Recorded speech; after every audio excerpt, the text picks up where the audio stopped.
joining us. Jim, what is your analysis and how crucial is the Eurozone meeting, and what do you think it will do to regional markets like Asia?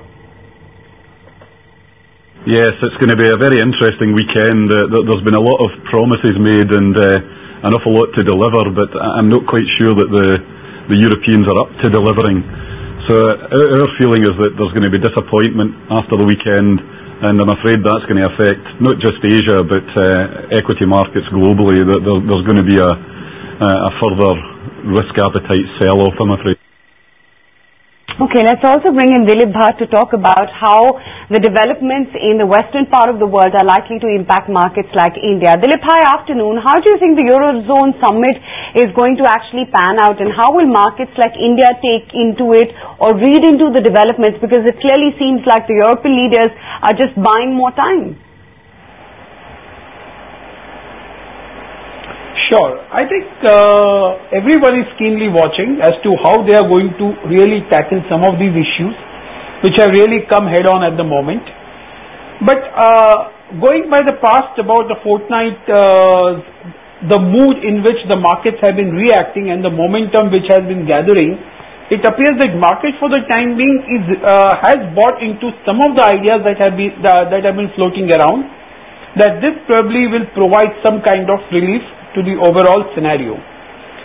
But I think my own sense is that the things are far too complicated, and I don't think it will have any immediate solution. And even if there is a solution, I think what is very apparent is there is no political will or inclination to really implement the entire thing in spirit. So I think the problems will fester for some time to come is what my broad sense is. Dilip, so what exactly are Indian markets anticipating from the weekend meeting? Do traders in India, fund managers in India, are of the view that we may not hear anything over the weekend and European leaders will simply push the can down the road? Well, Nikuj, I think as what I said, people are expecting, there is a sense of expectation, the way the momentum has been built up, that maybe for the time being this will get tied over. But I don't think that anybody is really ready to believe that there is a complete solution or a real effective solution which is bound to be sustainable slightly on a longer term basis. So I think here the markets, the Indian markets particularly, apart from the fact that it's keenly waiting as to what is going to happen, I think India has its own challenges in terms of a sticky inflation, a high interest rate, a very anemic nifty EPS growth, which is leading to challenging valuations. So I think all in all, as what I said, that there is a European problem, Indian problem, there is a US problem, and all these are very moving parts. We do not know which part is really going to come and stare at your face at what point of time. Right. Jim, post the Moody's downgrade of Spain, do you think Italy is next? I mean, what's more in store in terms of the kind of global or European pain that we may see? Spain for us has always been really one of the epicenters of the European problems. Italy is a remarkable country in that it looks as if it's always got major problems. Its government debt to GDP ratio looks horrible. But of course they don't count all of GDP in Italy. The underground economy there is larger than probably anywhere else in Europe. So the numbers are distorted. It's possible that they'll downgrade Italy. In fact, they probably should have already, given just the standard numbers. But I would say that the concentration on Spain and the worries about Spain are much, much better founded, not from a sovereign debt perspective, but from the private debt levels, and especially those associated with the property market and the construction companies.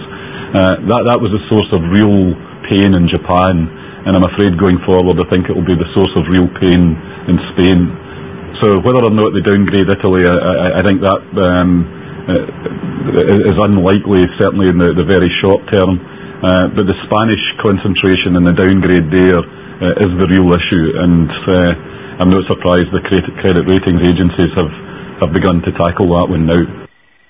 So, Jim, to your mind, what exactly do European leaders have to do to sort out this mess?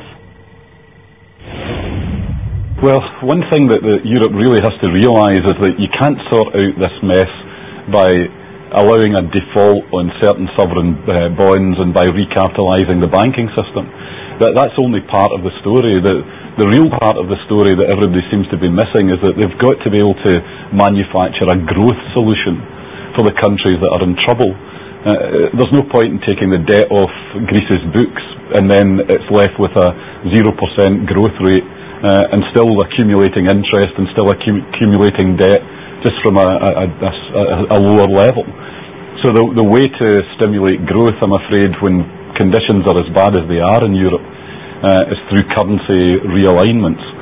That means a devaluation, that means an exit from the euro, and that's where we can start the solution to the whole process. But that seems to be the one thing that is completely off the agenda for all of the European politicians. While that's off the agenda, then a solution to the problem is off the agenda. Jim, Indian policymakers continue to forecast an 8% GDP growth for FY12. That looks highly unlikely, but what about FY13? Could we see 6.5? Yeah, we've been looking at 7% GDP growth for the 2011-2012 fiscal year since way back in February. And we don't really think that 2013 is shaping up any better. It might be significantly lower than that, even around about the 5-6% mark. There seems to be no recognition in government of that possibility whatsoever. So the entitlement programs that they began 2-3 years ago when economic growth was around about the 9-10% mark are still in place, which means that the budget deficit is going to blow out. And where we're looking at for the central government budget deficit is it rising from 4.8% of GDP last year to closer to 6, maybe 6.5 in this fiscal year, and then going even higher in the next fiscal year unless they address the problem.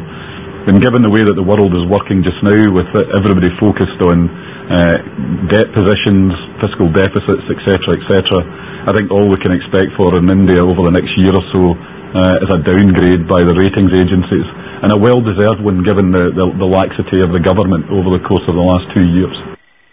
But exactly 1 year ago, just before Diwali, Indian markets were striking distance away from an all-time high. Next Diwali, do you think Indian markets can regain whatever they've lost this year?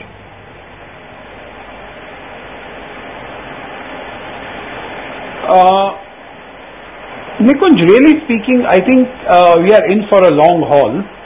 But since I think you're talking about 1 year down the line, maybe next November, my own personal very strong belief is that this bear market will last out sometime at least till next June, July, August. That is what I feel so. But possibly by next October, November, we may see some sense of recovery. Maybe I think index could be around 5,500, 5,600. In short, I'm not too excited that maybe we'll be able to recover completely if you are referring to 6,000 and 6,300. No, I'm not too sure on that. Rather, I don't believe we are going to see that kind of reclamation. So I would be a little cautious. But in the meanwhile, in the run-up to July, August, I still feel that we'll see bear market rallies, but they'll be weaker ones, which is what we are witnessing at the moment.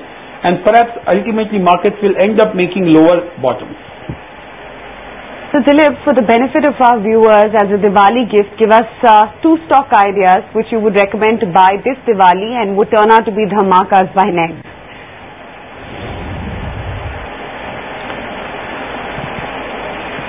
Well, I think since I'm not so bullish, my approach is a little more defensive. So in that sense, I think one stock that really I feel pretty a bit about, I think it's Jindal Steel and Power. I think it's still trading close to its yearly low. Yearly low was 450, maybe right now it's around 520. I have not seen the price 520, 530. But I think that's a stock which has a good potential of giving at least 25-30% appreciation from the current levels. And I think if I were to take another one slightly aggressive call, it would be State Bank of India. I think that's really taken it on the chin. I think the fears have really run amok, and it has taken a very damaging toll on the stock price. So from the current levels on a risk return basis, I think the risks are limited, but I think one can expect a decent about 20-25% appreciation by next Diwali. Right, Jim, this one is coming your way. Given the way how global and domestic growth has slowed in last 2 quarters, do you think Reserve Bank of India early next week, when they're due to announce their credit policy, they could just take a pause? Yes, the RBI has been pretty aggressive again in its interest rate round. When you look at the wholesale price numbers, which is something that they seem to concentrate a lot of their attention on, it would probably give you the impression that they're going to raise interest rates again. But I think given that everything that's happening around about them just now, especially in the global economy, and also when we look at the money and credit numbers, which we think are much more important than the WPI, that would give the opportunity to pause at this October meeting. And I think that's more likely, that we won't see any raise in interest rates this time. There's no need to be that aggressive.